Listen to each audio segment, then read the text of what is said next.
Hey, Dean of Storyweavers here. I hope you enjoyed last week's episode on The Office, and that you're also taking part in this month's Book of the Month, Eric Larson's The Splendid and the Vile, which will be the featured topic of next week's episode.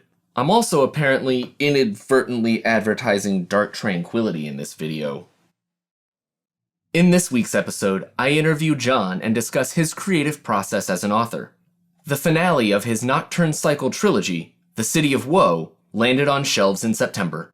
I'd like to read for you a sample from John William Worth's The City of Woe.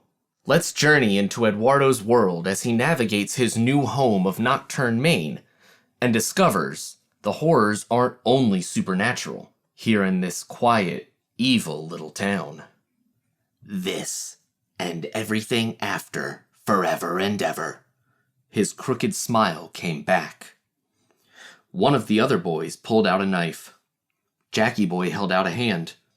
"Let's cut some of those golden curls off and see how you like the breeze, Blondie." The little girl whimpered. A scream sat on her tongue, waiting. Eduardo had had enough. He jumped to his feet atop the mound and shouted, "Hey, knock it off!"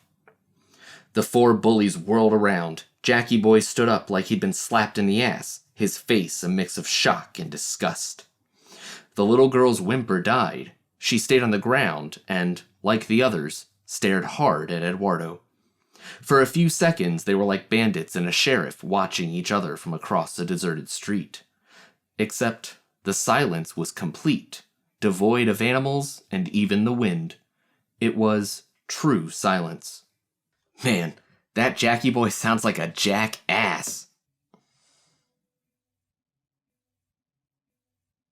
We hope you enjoy this week's Storyweavers episode. If you'd like to read or listen to the Nocturne cycle, links are provided below.